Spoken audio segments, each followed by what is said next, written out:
अम्मा बाद फ़अऊज़ु बिल्लाहि मिनश्शैतानिर्रजीम बिस्मिल्लाहिर्रहमानिर्रहीम व इज़ इब्तला इब्राहीम रब्बुहु बिकलिमातिन फ़अतम्महुन क़ाल इन्नी जाइलुका लिन्नासि इमामा आमन्तु बिल्लाहि सदक़ल्लाहुल अज़ीम व सदक़ रसूलुहुन नबियुल उम्मियुल हबीबुल अमीनुल करीम इन्नल्लाहा व मलाइकतहु युसल्लूना अलन नबी या अय्युहल्लज़ीना आमनू सल्लु अलैहि व सल्लिमू तस्लीमा अस्सलातु वस्सलामु अलैका या सय्यदी या रसूलल्लाह व अला आलिका व अस्हाबिका या हबीबल्लाह अस्सलातु वस्सलामु अलैका या सय्यदी या रसूलल्लाह व अला आलिका व अस्हाबिका या खातमन नबिय्यीन अस्सलातु वस्सलामु अलैका या सय्यदी या रसूलल्लाह व अला आलिका व अस्हाबिका या रहमतल लिल आलमीन। बाद ज़ंदसना नबी पाक सल्लल्लाहु ताला अलैहि वसल्लम की बारगाह अक़दस के अंदर हदिया दुरूद व सलाम का नजराने अक़ीदत पेश करने के बाद दुआ है अल्लाह ताला मेरी और आपकी हाज़िरी कबूल फरमाए। सुनने सुनाने के बाद अल्लाह मुझे और आपको अमल की तौफ़ीक़ अता फरमाए। ज़िलहज का महीना जैसे हज वाला महीना कहा जाता है, इस महीने से हज़रत इब्राहीम अला नबीना अलैहिस्सलातु वस्सलाम की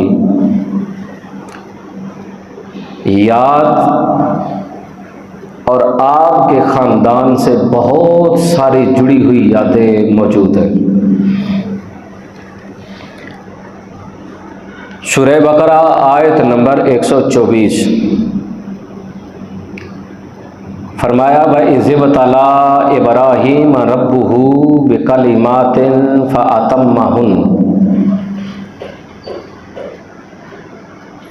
हमने जब भी इब्राहीम को आज़माया, इम्तिहान लिया, इब्राहीम ने उसे पूरा किया। जब इम्तिहान ले लिए फिर मालिक ने फरमाया क़ाल इन्नी जाइलुका लिन्नासि इमामा। क्यों? जब इम्तिहान होता है उसके बाद सनत होती है, डिग्री होती है, इनाम होता है, ट्रॉफी होती है। रब ने फरमाया इब्राहीम इम्तिहान हमने ले लिए, अब तुम्हारा इनाम ये है कि तुम्हें तमाम लोगों का इमाम बना दिया है। क़ाल इन्नी जाइलुका लिन्नासि इमामा। इमामत का सिरा आपके सर पे सजा दिया। हज़रत इब्राहीम अलैहिस्सलाम की सारी ज़िंदगी इम्तिहान में गुजरी। हर लम्हा इम्तिहान, हर लम्हा इम्तिहान। अगर मैं यूं कहूं कि आपकी सारी ज़िंदगी कमरा इम्तिहान में थी तो ये भी झूठ नहीं होगा। एक इम्तिहान ख़त्म नहीं होता, दूसरा ख़त्म नहीं होता, तीसरा नहीं होता, चौथा, सारी ज़िंदगी इम्तिहान में गुजर गई। यानी इतने इम्तिहान कि 90 साल उम्र बीत गई, औलाद नहीं, औलाद की फिक्र ही नहीं हुई। इम्तिहान इम्तिहान इम्तिहान इम्तिहान। 90 साल के बाद जाकर जब देखा कि अब मौत करीब आने लगी है तो कहा मौला मैं तो तेरी मानता रहा हूँ, तेरा नाम लेता रहा हूँ, हर जगह लेता रहा हूँ, मौला अब मेरा जानशीं भी तो होना चाहिए ना। रब्बे हबली मिनस सालिहीन। मौला फिर अब एक खूबसूरत बेटा दे जो मेरे बाद तेरा नाम लेता रहे। नबी दुआ करे तो रब रद्द नहीं कबूल करता है। रब ने फिर खुशखबरी दी कि हम आपको बेटा देंगे। हज़रत इस्माईल अलैहिस्सलाम अता किया। जज़ाकल्लाह। जब बेटा दिया फिर इम्तिहान। कहा इब्राहिम, जी मौला। फरमाया बेटे को भी लो, बीवी को भी लो, हजरत हाजरा सलामुल्लाह अलैहा को इन्हें घर से लेकर दूर कहीं छोड़ाओ। कहा मौला मेरी बीवी के अभी तक इब्तदाई दिन भी पूरे नहीं हुए। कहा मेरा हुक्म है। कहा मौला अगर तेरा हुक्म है तो खलील हाजिर है। सवारी ली, बेटे को उठाया, बीवी को साथ लिया, चल दिए।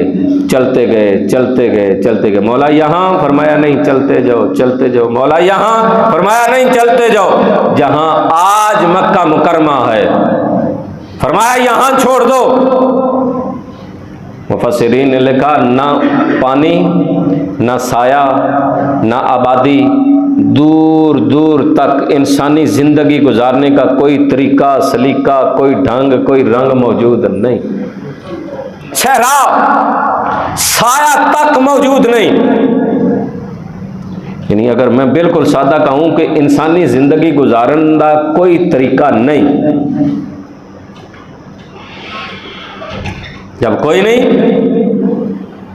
तो हजरत इब्राहीम अलैहिस्सलाम को हुक्म हुआ यहाँ छोड़ दो। छोड़कर जब वापस लौटने लगे ना, तो हुजूर ज़ियाउल उम्मत जस्टिस पीर मोहम्मद करम शाह अज़हरी रहमतुल्लाह ताला अलैह ने तफसीर ज़ियाउल कुरान के अंदर लिखा कि सदके जाऊं हाजरा तेरे अज़म पे। आज बच्चे को सुबह उठाया जाए ना नमाज के लिए तो माँ लड़ने लग पड़ती है। जिस माँ को 90 साल बाद बेटा मिला, वहां छोड़ दो जहां ना साया, ना पानी, ना दरख्त, ना आसारे हयात, जिंदगी गुजारने का कोई तरीका नहीं। कहा यहां छोड़ दो। फूल जैसा हजरत इस्माइल अला नबीना अलैहिस्सलाम, कहा छोड़ दो। छोड़कर जब जाने लगे ना, तो हुजूर ज़ियाउल उम्मत ने लिखा कि हजरत हाजरा ने ना दौड़ के दामन पकड़ा हजरत इब्राहीम अलैहिस्सलाम का। मेरे सर के ताज अगर मारना चाहते थे किसी और मकाम पे उतार देते। यहाँ छोड़ के जा रहे हो जहाँ इंसानी जिंदगी गुजारने की कोई चीज़ मौजूद नहीं।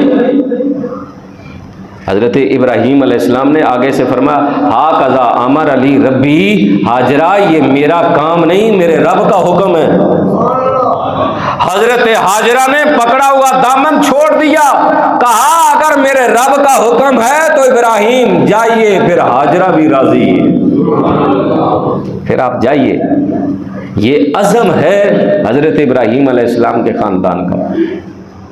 आपके दौर में बुत परस्ती आम थी, आपने लोगों को मना किया, कहा बाज आ जाओ।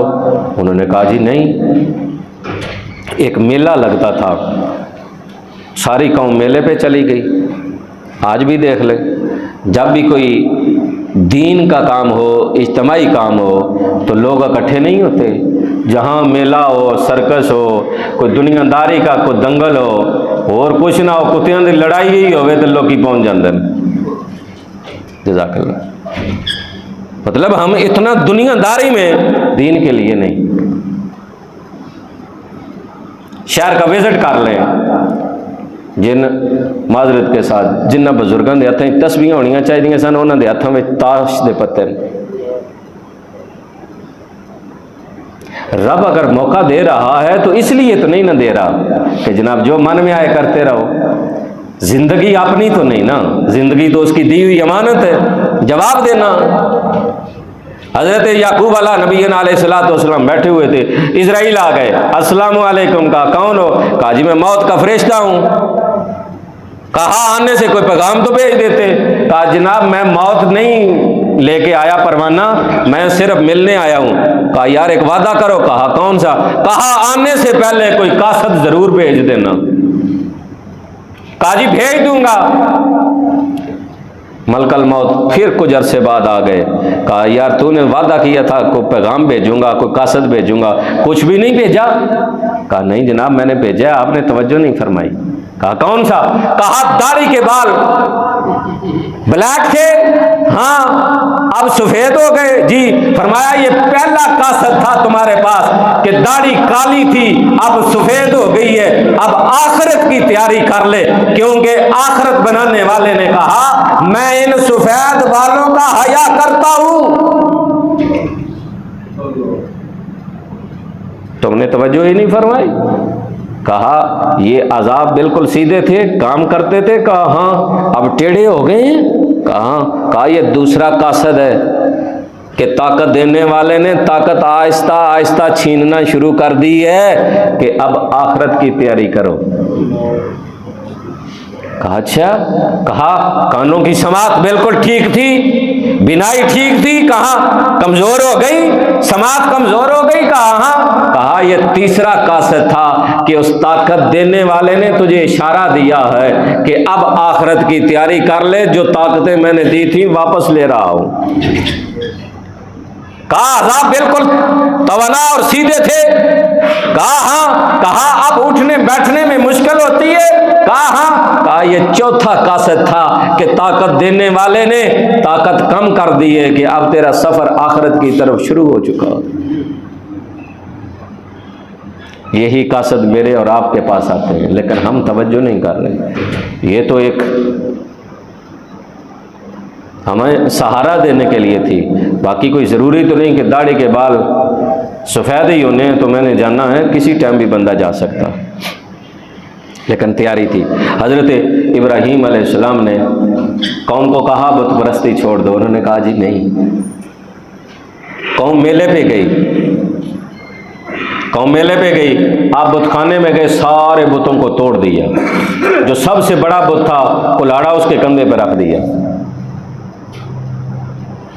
लोग वापस आए मेले से, जब देखा कहा हमारे खुदाओं का ये हशर किसने किया है। कहा वो इब्राहीम ही हमें कहता रहता है, बुलाओ उसे।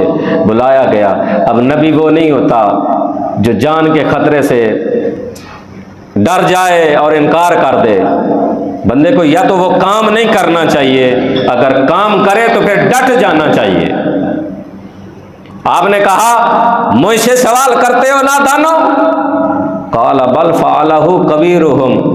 जालिमो उससे पूछो जो कंधा कुल्हाड़े पे रख के बैठा हुआ। मुझसे क्या पूछते हो, उससे पूछो। कुल्हाड़ा कोई मैंने उठाया हुआ है, कंधे पे वो लटका के तुम्हारे सामने बैठा हुआ, पूछो उससे। काला बल फालहु कबीरुहुम हाजा। हिकमत भी थी ना, साथ समझाना भी था नादानों को। कहा उससे पूछो। अब पता क्या कहने लगे, इन कानू यंतिकून। इब्राहीम ये तो तू भी जानता है, न वो सुनते हैं न वो बोलते हैं। कहा न वो सुनते हैं न वो बोलते हैं। जिसने इनका ये हशर किया ये अपने आप को बचा भी नहीं सके। तो जालिमो ये खुदा कैसे हुए, न नफा न नुकसान, न अपने आप को बचा सके, न तुम्हें बोल के बता सकते हैं। आओ मेरे रब का कलमा पढ़ो जो सुनता भी है बोलता भी है। उन्होंने कहा हमें समझ आ गई ये सारा कुछ तूने किया, तुम्हें छोड़ेंगे नहीं, हम शिकायत लगाएंगे तुम्हारी चाचा नमरूद के पास। नमरूद के पास गए, वो अपने आप को खुदा समझता था। गए, जाकर कहा इब्राहीम ने हमारे खुदाओं के साथ बहुत बुरा किया। उसने कहा बुलाओ इब्राहीम को। हज़रत इब्राहीम अलैहिस्सलाम को बुलाया गया। उस जालिम ने ना अपनी महल का, दरबार का, शाही उस आस्थाने का, उसने दरवाज़ा, एंट्री दरवाज़ा बहुत तंग रखा हुआ था। बंदा जब दाखिल होता ना महल में तो उसे सर झुकाना पड़ता था मजबूरन। अब ये आगे बैठा होता था, ये जालिम समझता था जो भी झुक के अंदर आया उसने मुझे सजदा किया। अब हज़रत इब्राहीम अलैहिस्सलाम गए, सदके जाओ, नबी वो नहीं होता जिसे बताना पड़ता है। जब आपने देखा तो आपने पहले पाँव अंदर रखे। जे तुसी बोल सकते हो तो फिर बोलना चाहिए। आपने पाँव अंदर रखे, हाथ पीछे दीवार पे रखे, पाँव अंदर रखे, फिर सीना अंदर गया, फिर सर पीछे से आया, ऊंचा होके अंदर दाखिल हुआ। नमरूद कहने लगा इब्राहीम तूने मुझे सजदा नहीं किया। कहा मैं तुझे रब ही नहीं मानता। कहा तू किसको मानता है। कहा मेरा रब वो है जो जिंदगी भी देता है मौत भी देता है। जालिम था, उसने दो कैदियों को बुलवाया। एक जो बेकसूर था, बेगुनाह था, उसे तख्ते दार पे लटका दिया, और जो मुजरम था उसे छोड़ दिया। कहा देखा ये काम तो मैं भी कर सकता हूँ। हज़रत इब्राहीम अलैहिस्सलाम समझ गए जालिम के पास ताकत है, अकल नहीं। ताकत है अकल नहीं। बंदे ताकत के नशे विच ना वो समझते हैं कि बहुत कम हो रहा है। ये ताकत के नशे विच बड़े बड़े गुनाह हो जाते हैं जेडे बंदे ने समझ ही नहीं रलन देते। वो खुदाई दावा करता था ना, उसने कहा ये तो अब बेगुनाह को उसने मार डाला, मुजरम को छोड़ दिया। चलो मुजरम को फायर लगाता ना तब भी समझ आती। उसने कहा देखी मेरी ताकत, मौत और जिंदगी तो मैं भी दे सकता हूं। आप समझ गए कि इसके पास अकल कोई नहीं। आपने फरमाया सुनो, मेरा रब वो है जो मशरक से सूरज तलू करता है, मगरब में गुरूब करता है। अब उसके पास जवाब कोई नहीं। तवज्जो, उसके पास जवाब कोई नहीं। जब बंदे के पास जवाब ना हो ना किसी सवाल का, फिर वो लड़ाई पे उतर आता है, झगड़े पे उतर आता है, गालिम गलोच पे उतर आता है। क्यों? उसके पास दलील नहीं, उसके पास सवाल का जवाब नहीं। सवाल का जवाब हो बंदे लड़ते नहीं, सवाल का जवाब हो बंदे गालम गलोच पे नहीं आते। फिर ये नहीं कहते चूंकि उसने मेरे साथ बदतमीजी की तो मैंने हाथ उठाया। बदतमीजी कोई नहीं होती, असल में सवाल का जवाब कोई नहीं आता। अब जब नमरूद ने देखा कि इसके सवाल का जवाब कोई नहीं, अब चाहिए तो ये था ना, इब्राहीम अलैहिस्सलाम ने फरमाया मेरा रब वो है जो मशरक से सूरज तलू करता है, मगरब में गुरूब करता है। अब उसके पास ताकत थी पर जवाब कोई नहीं था। कहता ना कि मैं मगरब से गुरूब तलू कर देता हूं। उसने कहा हम तुम्हें छोड़ेंगे नहीं, तुम्हें आग में डालेंगे, हम तुम्हें आग में डालेंगे। क्यों? सवाल का जवाब कोई नहीं, दुश्मनी भी उतरा है। कहा सिपाहियों लकड़ियां इकट्ठी करो। 40,000 सिपाही लकड़ियां इकट्ठे कर रहे हैं। 40 दिन तक 40,000 सिपाही लकड़ियां इकट्ठी, 40 दिन तक लकड़ियां इकट्ठी हो गई, आग लगा दी गई, 12 मुरब्बा मील तक आग फैल गई। मुफस्सिरीन ने लिखा उस आग के ऊपर से परिंदा उड़कर नहीं जा सकता। आग के शोले आसमान से बातें कर रहे हैं। 400 बंदा मंजीक तैयार की, उसके अंदर हजरत इब्राहीम अलैहिस्सलाम को डाला। मैंने कहा जालिमो, एक बंदे को जलाने के लिए तो माचिस की एक तीली ही काफी है, ये इतना प्रोग्राम क्यों? 40,000 सिपाही, 40 दिन तक लकड़ियां, 12 मुरब्बा मील तक आग, 400 बंदा आग में डालने के लिए। एक बंदे को एक बंदा धक्का दे तो वो आग में गिर जाता है। गोया तुम ये समझ रहे हो कि इब्राहीम आम बंदा नहीं, रब का सच्चा नबी है। क्योंकि ये जो इतना इंतजाम कर रहे हो ना, तुम जानते हो कि सच्चा नबी है, ताकत वाला है। अब 400 बंदे ने चूल्हा देकर आपको आग में डालने लगे। आसमान ने दुनिया पे जलजला आया, मातम कदा, हर नूरी मखलूक कह रही है मौला खलील को बचा ले, जल जाएगा। कुदरत भी देख रही है। जिब्रील अमीन आए, आकर कहा अल्लाह के खलील हुक्म कीजिए, पारे हिलाऊंगा आग बुझ जाएगी, हुक्म करें। फरमाया खुद आए हो या सरकारी तौर पे आए हो? गोया क्या वो खुद आए हो या कुदरत ने भेजा है? कहा जी खुद आया हूँ। कहा कुदरत देख रही है? कहा मालिक तो देख रहा है। फरमाया अगर मालिक देख रहा है इब्राहीम जल जाए तो इब्राहीम जलने के लिए भी राजी है। मुख्तसर मिकाईल आए, इसराफील आए, सबको कहा जाओ, अगर रब चाहता है इब्राहीम आग में जले तो इब्राहीम जलने के लिए तैयार है। हजरत इब्राहीम अलैहिस्सलाम को आग में डाला गया। अब रब ने फरमाया जिब्राईल, जी रब्बे जलील, फरमाया अब सिदरा छोड़, 7 आसमानों के ऊपर सिदरा। फरमाया अब सिदरा छोड़, जाओ आग को मेरा हुक्म दो, कुलना या नारु कूनी बरदा, आग को मेरा हुक्म सुनाओ, आग ठंडी हो जा। सर्दी ज्यादा हो तो तकलीफ होती है,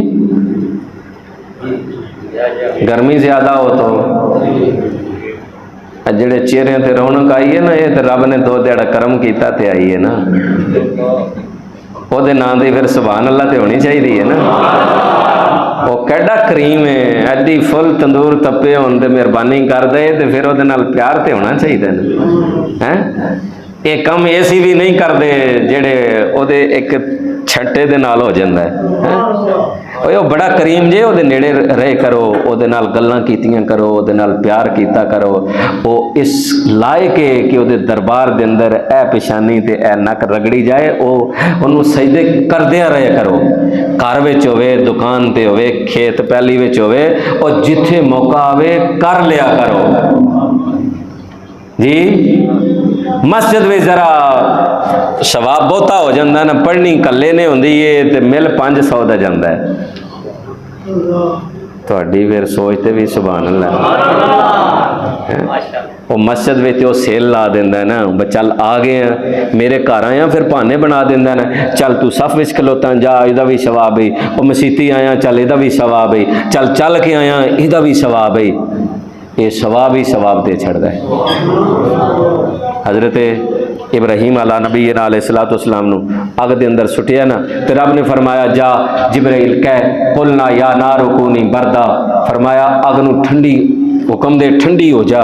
वो जदों फरमाया ना ठंडी हो जा, तो बंदे ने ठंड तो भी तकलीफ होंदी है ना, ठंड बहुती हो जाए हथां पैरां दी उंगलियां सुज जांदियां ने, ते जे गर्मी बहुती हो जाए तां भी तकलीफ होंदी। फरमाया इब्राहीम आग नू कह ठंडी हो जा, खाली ठंडी ना हो जा, वसलामन अला इब्राहीम सलामती वाली हो जा, कि न ठंडी हो ते न गर्म हो, जेड़ा माहौल बाडी चंगा लगदा ना वो सलामती वाली हो जा।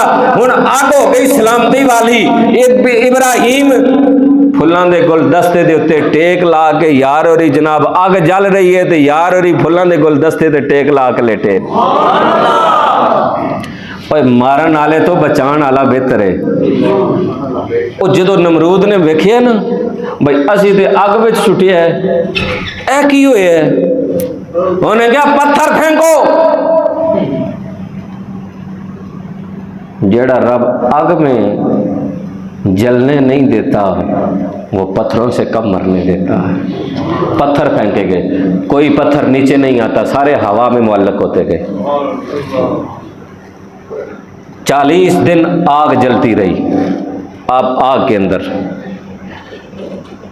आग से जब बाहर तशरीफ लाए, फिर वही गल, हार नहीं मननी, हार हम आपको नहीं छोड़ेंगे। आग में डाला नहीं जले, अब हम अपनी फौज लाते हैं, तुम अपनी फौज लाओ। कहा ना दानो बाज आ जाओ, कहा नहीं हम फौज लाएंगे। अपने रब को बोल फौज भेजा अपनी। या अल्लाह ये कहता है फौज। फरमाया इब्राहीम तू मेरा यार है, दोस्त है, गम क्यों करता है, इसे बोल अपनी फौज लाओ। फरमाया जाओ अपनी फौज ला। 60 लाख सिपाही लाया नमरूद। या अल्लाह इसकी तो फौज आ गई। फरमाया इधर देख हमारी भी आ गई है, मच्छरों की फौज आ गई। किसकी? तुसी किधरे पिंड गए होवे, पुराना छप्पड़ होवे, कोई नाला होवे, ते उत्थे तुसी वेख्या होवे 2-4 हज़ार दा मच्छरां दा लश्कर, ते बाज़ औकात बंदा कोलों लंघे ने तो बंदे दे सिर ते भी सारे घूम। ओ एक सिपाही होवे राती नहीं सौण देंदा, ते 4-5 हज़ार दा लश्कर, ते फिर उथे ते रब ने फौज कली। वो सारी फौज उसकी तहस नहस हो गई माजरत के साथ। एक सिपाही पीछे रह गया, मच्छर। उसने कहा मौला मैं लंगड़ा भी हाँ, कमजोर भी हाँ, बेबस हाँ, भूख लगी है। फरमाया फिक्र न कर, तेरे वास्ते ते असी शाही मगज तैयार कर रखे हैं। फरमाया जा नमरूद के नाक से घुस, इसके दिमाग में जाकर ज़रा इसके अकल टिकाने लगा। इसने ना बड़ा ये मगज पाल रखा है खा खा कर, अब तू इसको खा। उसने अपने 2 सिपाही खड़े किए हुए थे, एक इधर एक इधर, जो दिफा के लिए थे। जब मच्छर ने जाकर काटा ना, उसने कहा मार लितर। वो लितर मार दरे, बीच में सुकून हो जाता, चल उन तू मार। 40 दिन उसे छितर खाता रहा। मैंने कहा मौला मारने के लिए तो और भी रास्ते थे, ये क्यों करवाया? कहा इसने मेरे नबी के साथ पंगा लिया है, मैंने इसे दुनिया पे लितर मरवाए हैं ताकि आने वालों को पता चल जाए नबुव्वत के जा जो जो पंगा लेगा रब यूं ही जलील करेगा। मैंने कहा मौला 39 दिन कर लेता। कहा मेरा यार 40 दिन आग में रहा है, मैं इसकी 39 दिन कब कर सकता हूँ। मैंने 40 दिन का बदला लिया इससे। हज़रत इब्राहीम अलैहिस्सलाम ने लम्हा बलम्हा इम्तिहान दिए। आपकी आदत मुबारक थी, जब भी दस्तरखान पे बैठते अकेले खाना नहीं खाते थे, अकेले खाना नहीं खाते थे। कोई मेहमान साथ आ जाता बिठाते, अगर मेहमान ना आता बाहर निकल जाते, किसी को तलाश करके मेहमान बनाकर साथ लाते, उसे दस्तरखान पे बिठाकर खाना खिलाते। मेरे और आपके घर कोई मेहमान आ जाए तो पहला सवाल यही होता है, रात रहोगे या शामी टुर जाओगे? दसो यार है कि नहीं? मैं वही गल्लां करना ना, मैं भी तुहाडे माशरे का हिस्सा ही हाँ ना। पहला सवाल, रात को रहेंगे या शाम को पिछे बच्चे का लेवने टुर जाओगे? क्या वजह है कि राती इनू किधरे खाना ना देना पै जाए। तो वैसे दीन के ठेकेदार मैं और आप बड़े मेहमान जब आते जी अल्लाह की रहमतें लाता है। मैं क्या जालिमा रहमत लाता है, तुझे रहमत की जरूरत नहीं थी। फिर ये कहता है खाना हमने कब देना, उसने अपने मुकद्दर का खाना। मेरे पाक रसूल ने फरमाया मेहमान आए तो रहमतें साथ लाता है, वो अपना खाना भी साथ लाता है। पर हमने तंग नजरी, कम जरफी नहीं। हजरत इब्राहीम अलैहिस्सलाम मेहमान कोई ना आया, खाना खाना था, बाहर गए, बाहर से एक बंदे को कहा आओ यार मेरे साथ बैठो खाना खाओ, साथ लाए, बिठाया, कहा पढ़ो बिस्मिल्लाह, मेरे रब का नाम लो और खाना खाओ। और उसने कहा इब्राहीम मैं तो तेरे रब को मानता ही नहीं। कहा उठ उठ मेरे दस्तरखान से निकल जा, तू मेरे महबूब को नहीं मानता, मैंने तुझे खाना नहीं देना, चल उठ। वो उठ के बाहर निकला। तवज्जो, वो कितना करीम रब है। जब उसे उठाया ना हजरत इब्राहीम अलैहिस्सलाम ने, उठाया भी किस लिए था? उसकी रजा के लिए, उसकी रजा के लिए। तो आपने क्या फरमाया? उठ निकल जा। रब ने फरमाया जिब्राइल जा मेरे यार को कहे अगर वो नहीं मानता तो मुझे नहीं ना मानता, तेरा तो मेहमान था ना, वो नहीं मानता तो मुझे नहीं मानता, तेरा मेहमान था, तेरा हक बनता था उसे खाना खिलाना। मुझे कितने नहीं मानते, मैंने किसी की रोजी बंद की है क्या? ये अकेला एक मुझे नहीं मानता, कितने घूम रहे हैं जो नहीं मानते, पर रोटी रोजी तो मैं सबको दे रहा हूं। जाओ उसे वापस लाओ, उसे खाना खिलाओ। अब हजरत इब्राहीम अलैहिस्सलाम फिर गए, यार बेली और नेकी कर आ जा। मैंने चंगा यार तू बनना है, पहले बुलाई मिन्नतां कीतियां नहीं, दस्तरखान दे बेटा खाना खान लगा, चल उठ जा, जलील करके उठा देते, हुण फिर मिन्नतां करन आ गए। नहीं मैं तेरे नाल नहीं जाना, तेरी तो समझ ही नहीं आई। पहले बुलाता है फिर उठाता है। कहा खुदा का वास्ता है जिसके नाम पे तुझे मैंने उठाया है, अब उसी ने दोबारा तुझे बुलवाया है। उसने कहा क्या? कहा जिसके नाम मैंने तुझे बोला ना कि पढ़, तूने नहीं पढ़ा। उसने कहा है कि उसे बुलाकर खाना खिला। उसने कहा वो मुझसे इतना प्यार करता है, मैं तो उसे मानता नहीं हूं। कहा मानता नहीं है पर वो करीम है, वो प्यार करता है। कहा अगर वो मुझे प्यार करता है, मेरा इतना ख्याल रखता है, इब्राहीम अब खाना बाद में, नाम उसका पहले। तो सीरत इब्राहिमी सिर्फ ये नहीं है कि ये कुर्बानी देना सीरत इब्राहिमी है, सुन्नत इब्राहिमी है। खाने वाली सारी सुन्नतें अपनी, अमल वाली क्या इंडिया को दे देंगे? आओ सीरत इब्राहिमी पे अमल करें। अल्लाह ताला मुझे और आपको अमल की तौफीक अता फरमाए। आमीन सुम्मा आमीन। वाखिर दावाना अल्हम्दुलिल्लाहि रब्बिल आलमीन। एक मैं अर्ज़ करूँगा, ये काफ़ी जगह खाली होती है तो पीछे दोस्त बाहर भी खड़े होते हैं, ये सब बंदी